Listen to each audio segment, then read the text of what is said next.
7:45, let's see what's in the papers today with political commentator Andy Williams and the broadcaster Claire Muldoon. Good morning to you both. Good morning. Let's start, Andy, with Labour. This has been... I don't know why The Guardian's picked up on this now, but this, they're saying Labour's planning on ditching their flagship policy to spend £28 billion on green investments. This was around in the Times a couple of weeks ago. Yeah, so Labour have been in a mess over the last week. This has grown and grown and grown. They obviously committed to spending £28 billion a year on green investment, and over time they've been slowly but surely rowing back on that pledge because Rachel Reeves is saying we can't afford it. And now, finally and fully, they are ditching the pledge. They're saying it's more of an aspiration than... But that was their whole plan for growth, wasn't it? Yeah, and I have to say, personally, I think they should be doubling down on this. I think they should be saying, we need, after years and years of anemic growth and an economy that's sluggish, we need a proper plan, a proper industrial strategy, and the future is in the green transition. I think they should be going for it. The reality is, Labour, and I'm not afraid of saying this anymore, they are going to win the general election. They're probably going to win it by a country mile. Be a bit bold. I'd like to see just a bit more Or be a bit ambition. scared. But does this not smack, though, of not being able to reach the duplicitous, in my view, net zero targets of 2050 or something? Depends who you ask. Ridiculous. Depends who you I mean, ask. it's just shocking that they're even having this discussion. People are dying in the streets. We've got a completely disparate community and disparate country at the moment, and all they can bang on about is the green agenda. Bin it. Recycle it. Move on. Well, I would disagree with you on that. If this plan, if you look at how they originally outlined it, then, you know, let's invest in the green economy and that will grow the economy, so that would benefit everybody. So if that was to work, great. But if it's all being... It's the fact that... Does that not make you think it's not going to work and that's why they're ditching it? No, maybe. I don't agree. I do think this is about... It's about creating jobs. It's about creating a whole new sector of the economy.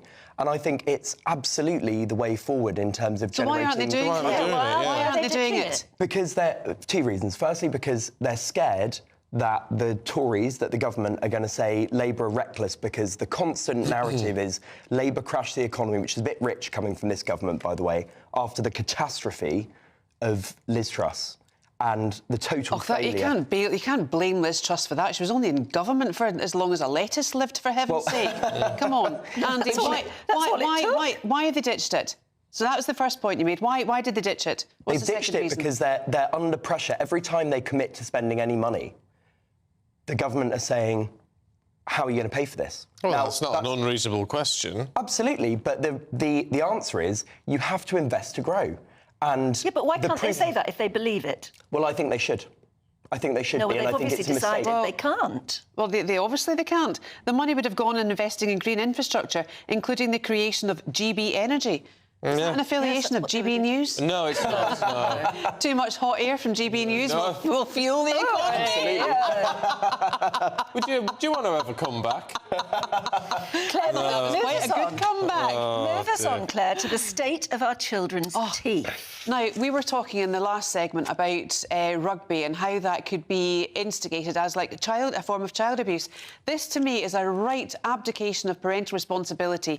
The statistic is harrowing. 1 in 6 children leaving year 6, which is in England and Wales, the top of end of primary school before you go on to high school. 1 in 6 are leaving with abject tooth decay. Now, there are dentists. NHS dental work is free for children under the age of 18.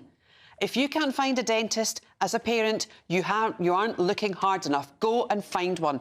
This is ridiculous. Yeah, but 20, 30 years ago, when I was bringing up my boys, you didn't expect them to need much dental work because you stood over them every morning and every evening and made them brush their teeth. I wasn't stood over. I'm like 52, so I mean, when I have... and I don't have any problems with my teeth, right? My parents certainly didn't stand over me and you have to do this, you have to do that.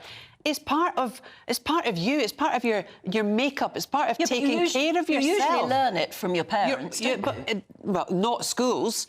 You know, don't forget Labour want to bring in toothbrushing exercises after breakfast club before you sit down and do your work. It's a parent's job, surely. Absolutely it is. And the fact that this statistic is so high, I blame it squarely and absolutely at the foot of parents. It's bad parenting. Yeah, me too. We all agreed on that. How did we get to this situation where we have brought up a generation of bad parents? Well, yes, it's and how do we reverse it? It's our fault in a way. It's like how people can't cook anymore. It's because they've not been taught. Well, you can say that, but we've never had so much cookery on TV as we've got at the moment. Yeah, but we watch it and instead of cookery do it. books. But people will be engaged. You know, it's too quick, too easy to get a Deliveroo. It's too quick, too easy to go out somewhere else. You know, if people actually worked as hard at home, bringing up children, bringing up a home, making a home, then the country would be in a much better place. Yeah. You agreed again? Dude, blooming hell, the world's gone mad. I'm agreeing with Claire Muldoon. Actually, talking of going out to eat... Yes. This Macclesfield vegan restaurant's in trouble. Yes, because in order to stay open, this restaurateur has said we're going to have to start serving meat. Can you believe that? I mean... They're USP. So I think there are two really interesting things about this. The first is he is saying that fanatics, quote unquote, are punishing him with 1-star reviews online for sort of rowing back on his commitment to veganism, which is it says something really interesting about the kind of the culture of the way we. You know, the way we talk about food and focus on particular things like that. But also, actually, hospitality is in a really, really difficult place because of inflation, you know, prices have gone up and up and up, and it's very, very difficult for pubs and for restaurants to make any money, and it's really it's a great place to closing. It probably is if you are a specialist restaurant. Well, plenty of places are full. If they do a full range of things. If you're doing a specialist vegan menu, you know, you're restricting your customer base. And that's what this guy has said. He said, you know what, actually, we can't make money if he says, when my business is 100% vegan, I'm only targeting 5% of the market, and a lot of my customers are asking for meat, so understandable to stay. A lot of the major food manufacturers are actually ditching their vegan ranges now because the market just isn't there. The taste for it, for want of a better word, no pun intended, just isn't there. But I find it completely ironic that especially with Gen Zers, and you've heard me say this before, but I define a Gen Z between pre-oat milk and post-oat milk, and their idea of hell, of Dante's Fifth, is opening the fridge. No oat milk in the fridge. What am I going to do? Yeah. So the irony is the fact that this vegan restaurant has to be inclusive, has to be diverse. Where's the irony? Come on, that was supposed to be the complete diversity in veganism as an alternative to meat.